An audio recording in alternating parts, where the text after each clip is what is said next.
Taunang tradisyon po ng mga deboto ng Jesus Nazareno ang makilahok sa traslasyon. Ayon po sa isang eksperto, mukhang magpapatuloy ng bagong henerasyon ang pagdiriwang ng pista ng Poong Nazareno. Nasa frontline ng balitang yan, si Brian Basa. Espesyal ang pista ng Jesus Nazareno ngayong taon para kay Christian.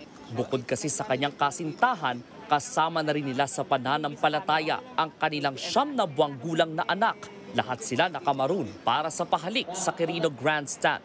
Pati si Baby nakasuot ng banda ng may nakasulat na Nazareno. Inheritance na po, galing po sa lolo ko. Then, nung nagtuloy-tuloy na from kay mami hanggang na-adapt ko na siya. Tapos ngayon po na may baby na ako, I will pass naman talaga sa kanya yung... Bukod sa kanila, ilang kabataan din ang nakita naming nakapila. Kanya-kanya silang tiis sa paghihintay para lang masilayan ang imahen ng Poong Jesus Nazareno. Ikinatuwa naman yan ng debotong si Ronnie. Mabuti na rin daw at hindi lang puro matatanda ang nakikilahok dito. Bata pa man, nakikita mo para talaga mga devoted na mga bata, gano'n. Nakikita mo sa na-encourage sa mga magulang, nakahatak ng mga magulang, mga bata. Mga bata pala natututo na silang, alam mo, yung maging devotos.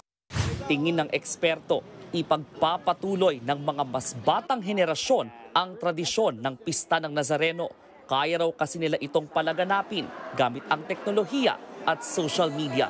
Nakakatulong din yun dahil ibig sabihin mula doon, maaari silang magkaroon ng realization. Mula sa curiosity ay maaring humantong sa faith. Likas din daw na malapit sa puso ng mga Katolikong Pilipino si Jesus Nazareno. Sumasalamin sa kanyang imahen ang karanasan ng mga tao.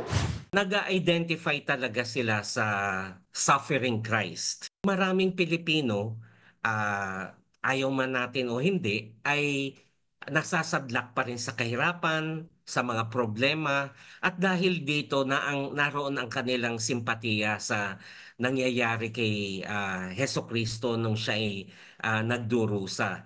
Pero hindi rin daw maikakailang may hamong nakaatang sa kabataan. Kung hindi responsable ang paggamit sa teknolohiya, pwede raw itong makaabala sa halip na makatulong sa pananampalataya. Bilang magulang, aminado riyan si Christian. Sa ngayon po, I will try, pero ang hirap na rin po kasi sa generations ngayon, lalo na through social media. So, kaya pipilitin ko rin siya talaga yung will of flame ko na ipasa kanya yung devotion. Is talagang tututukan ko siya hanggang sa lumaki siya. Hanggang sa magkaroon siya ng pamilya. Kung maipapasa sa mga kabataan ang tradisyong ito, lalong mapalalakas ang pananalig ng mga kapatid nating Katoliko kay Jesus. Nagbabalita mula sa Frontline, Brian Basa, News 5. Mga kapatid, Dimples Romana po, kumpletuhin ang inyong umaga ng mga kwentong puno ng inspirasyon. Salubungin po ang bawat araw ng may ngiti at pag-asa. Kaya't mag-subscribe na po at mag-follow na sa aming social media pages ng News 5.